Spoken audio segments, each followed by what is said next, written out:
Semua mari kita manfaatkan perpustakaan nasional ini untuk bisa membangun ketersediaan buku-buku kita di Provinsi Kalimantan Tengah.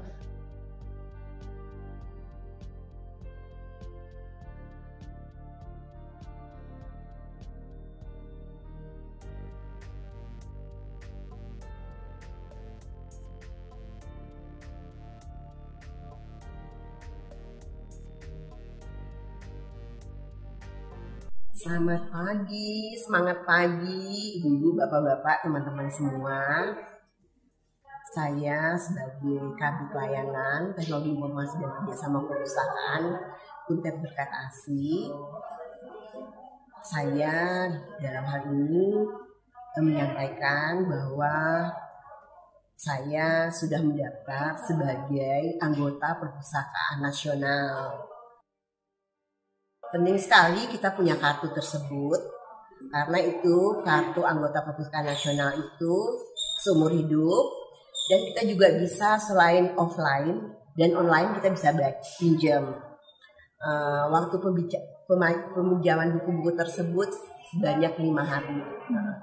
Jadi dengan menjadi anggota Perpustakaan Nasional, kita mempunyai akses untuk meminjam buku yang kita perlukan, jurnal dan semua koleksi yang untuk pinjam ya, waktunya 5 hari. Itu saja. Jangan lupa loh, jadi anggota perpustakaan provinsi maupun nasional dimanapun saudara berada. Terima kasih. Saya sangat apresiasi apa yang akan dilakukan oleh Perpustakaan Nasional untuk mengkoordinasi aktivitas dalam upaya pelindungan kekayaan intelektual bangsa kita. Karena bagaimanapun, ke depan yang paling penting itu adalah data. Data itu sesuatu yang sangat mahal, dan kemudian kedaulatan kita atas data itu sangat penting. Kita betul-betul mensosialisasikan, betul-betul memasyarakatkan koleksi naskah ini di berbagai lembaga. Bagi kami, pengalaman kami, 3 hal yang tidak perlu dicampur dan mungkin perlu organisasi atau lembaga khusus. 1 untuk citra digital. Adapun yang akan kami sampaikan tentang naskah, pelestarian naskah di Jawa Barat ini adalah yang terdapat di Museum Sri Baduga. Indonesia ini adalah sangat kaya dengan khasanah dan kebudayaan dan sumber sejarah. Kami umumkan unit penyelenggara pelayanan publik kategori sangat baik. Pusat Jasa Informasi Perpustakaan dan Pengelolaan Naskah Nusantara Perpustakaan Nasional. Pusat Jasa Informasi Perpustakaan dan Pengelolaan Naskah Nusantara Perpusnas meraih penghargaan penyelenggara pelayanan publik kategori sangat baik tahun 2020 dari Kemenpan RB. Memang semangat perbaikan yang kontinu perlu dijaga, karena ke depan tantangan akan semakin berat dan semakin kompleks, sehingga percepatan pelayanan publik menjadi salah satu kunci untuk dapat bangkit pada kondisi saat ini. Hasil ini meningkat dari tahun sebelumnya dengan kategori baik. Edukasi daring menjadi keniscayaan untuk dilakukan karena memang layanan daring adalah suatu keharusan, mengingat masyarakat yang dilayani perpustakaan adalah seluruh Indonesia. Dalam hal ini, Perpustakaan Nasional memiliki peran penting dalam memberikan akses informasi yang tanpa batas bagi masyarakat Indonesia. Kita saat ini memiliki 33 provider yang bisa diakses, ya, 33 provider yang bisa diakses dari seluruh Indonesia, tapi dengan catatan. Kepada Bu Yuli, kalau lupa nomor anggota login e-resources bagaimana ya, Bu?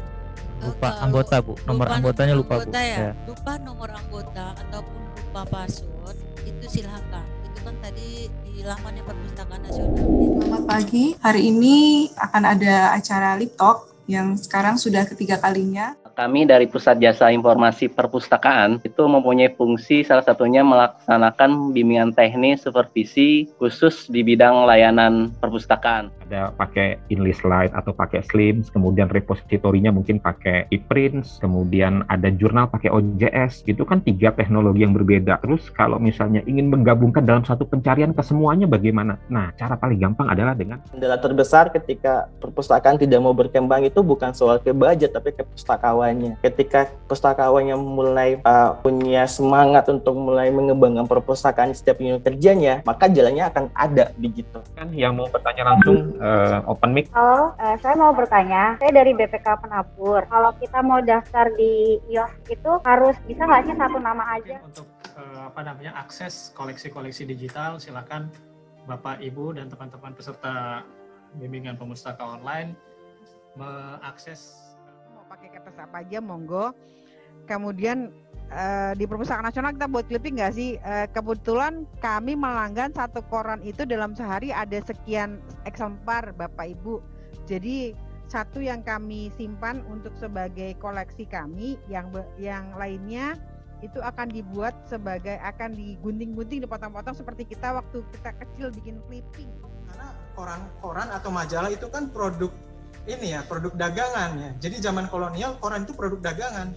Bisa diperjualbelikan di mana saja, tergantung sirkulasinya. Kalau sirkulasinya se-Indonesia ya bisa kemungkinan ditemukan di seluruh Indonesia juga ada. Selamat datang di room atau ruang konsultasi Pusat Jasa Informasi Perpustakaan dan Pengelolaan Naskah Nusantara Perpustakaan Nasional Republik Indonesia.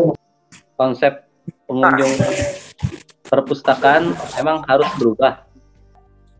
Bagaimana cara kita mendaftarkan ke Perpusnas, itu apa yang harus dilampirkan? Untuk masalah pendaftaran naskah, kami memang sedang menggunakan portal naskahan yang khusus untuk menangani pendaftaran naskah kuno. Mungkin ini upaya apa lagi yang bisa kami lakukan karena pandemi ini kan semua dibatasi gitu ya. Yang cocok yang melibatkan siswa untuk layanan itu tetap berjalan. Ini mengajak siswa menulis pengalamannya tentang COVID. Lalu saat ini nggak sampai 10%-nya. Lalu apa yang solusi yang harus kita lakukan begitu? Terus coba mendorong. Yang pasti kan kita hanya bisa coba mendorong ya. Sama tadi prinsip kayak perpustakaan ya. Kita harus mencari lebih dalam. Kenapa sih orang mau baca? Nah itu harus kita ketahui dengan baik. Jadi kalau ini pendapat saya pribadi, buku-buku yang terlambat, apa usaha dari Perpustakaan Nasional untuk menagih caranya seperti apa?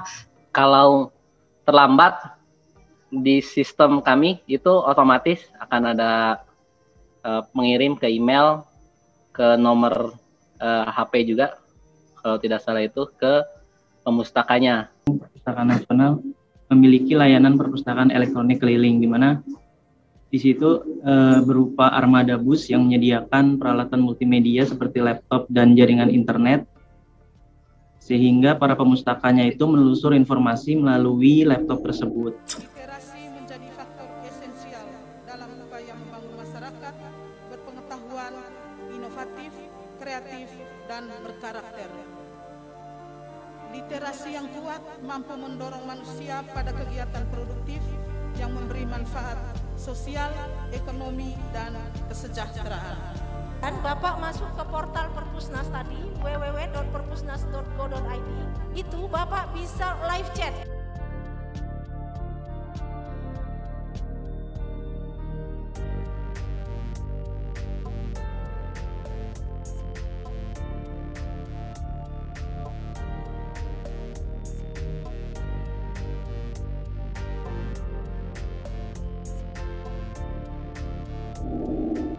Tercatat sejarah penting di bulan Maret pada setahun yang lalu, tepatnya ketika Direktur Jenderal WHO, organisasi PBB bidang kesehatan yang mengumumkan dalam suatu briefing di Jenewa, Swiss pada tanggal 11 Maret 2020, yaitu Bapak Direktur Jenderal Tedros Adhanom. Pada waktu itu beliau mengumumkan bahwa telah terjadi pandemi COVID-19 yang FGD penelitian sejarah dengan tema sejarah pandemi di Indonesia, yaitu adanya wabah penyakit seperti pes, flu Spanyol, cacar, disentri, dan malaria, bahkan sampai detik ini yaitu COVID-19. Bahasa lainnya itu di sana disebutnya rak babiang, atau maknanya itu pohon atau dahan yang ilalangnya yang berjatuhan. Jadi menggambarkan bagaimana orang-orang di sana tuh banyak korban jiwa yang yang diakibatkan oleh flu Spanyol ini. Hogendorp itu menyatakan kampanye inokulasi atau vaksinasi kepada kalangan orang-orang pribumi, kalangan orang Eropa dulu yang ada di Batavia.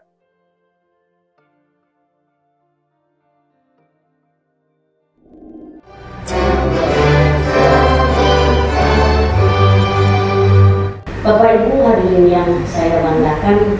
Jadi pelayanan publik itu sebenarnya bagian dari hidup kita, mulai dari lahir sampai dengan kemudian kita kembali kepada Tuhan gitu. Dan aspeknya sangat luas. Nah, selama ini yang diungkap adalah ketidakbaikannya, tapi kebaikannya dari pelayan publik ini belum muncul mungkin tadi. Berharap melalui kegiatan ini Perpustakaan Nasional bisa terus dapat mengembangkan pelayanan publiknya menjadi lebih berkualitas internasional sebagaimana yang diharapkan. Acara yang sangat bagus buat kita semuanya sebagai pelayan masyarakat, dalam hal ini siap sedia menerima keluhan atau pengeluhan masyarakat. Terima kasih sekali kepada panitia yang telah melaksanakan acara ini, di mana acara pengaduan layanan publik memang ini sangat kami tunggu juga. Dengan adanya FGD ini juga memberikan kita insight baru, memberikan kita pengetahuan baru, terutama khususnya untuk tim satuan pengamanan agar bisa menjadi yang lebih baik lagi dan sangat memberikan ilmu untuk saya ketika nanti saya mendapatkan sebuah pengaduan dalam pelayanan publik. Ambil cucian di rumah Susi. Cukup sekian dan terima kasih ya. Yang kita berikan aplaus.